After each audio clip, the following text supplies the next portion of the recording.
আমার রুমমেটে যে একটা ছেলে আছে, হ্যাঁ, ও দেখি যে প্রায় প্রায় না ওর ফোনে না ওর বাইকের ছবিটা দেখতো। ওর একটা শখের বাইক ছিল, এটা ও বাংলাদেশে রাইখে বিদেশ আসছে।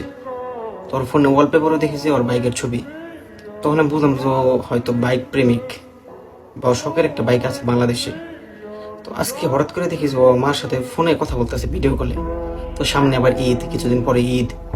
তো ওর মার সাথে কথা বলতেছে, কথা বল মাঝখানে না হঠাৎ করে দেখি যে ও কান্না করতেছে। পরে আমি ওর জিজ্ঞাসা করলাম, কেন কান্না করতেছিস, কি হয়েছে? পরে দেখি যে ওর আম্মু আছে না, ওর ভিডিও করে না, ওর বাইকটা ওরা দেখাইতেছে ভাই। একটা পুরুষ মানুষ ভাই, 18 বছর যখন বয়স হয় না ভাই, তখন ভাই একটা পুরুষ মানুষ মাথায় শুধু বাইক ঘুরে ভাই, যে কবে একটা বাইক কিনবো আমি, কবে আমার নিজস্ব একটা পার্সোনাল একটা বাইক হবে ভাই।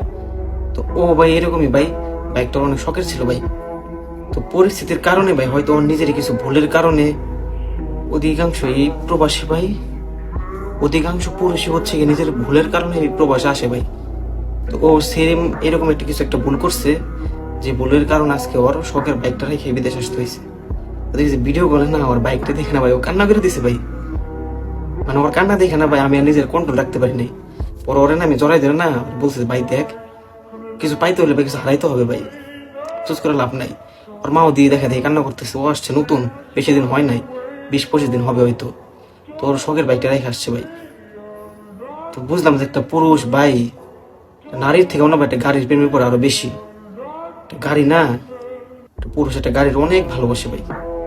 তো ও এই সময়টা জানেন ভাই কি করতো, ও আমার বলে যে ভাই এখন আমি দেশে থাকলে না আমার ড্রেস কেনার জন্য টাকা দিত, আমি ওই টাকা থেকে না অর্ধেক টাকা বাঁচাই না, আগে আমি বাইকটা ধুইতাম, কিছু ছবি তুলতাম, ফেসবুকে পোস্ট করতাম, বন্ধু বান্ধব না ঘুরতাম, আড্ডা দিতাম।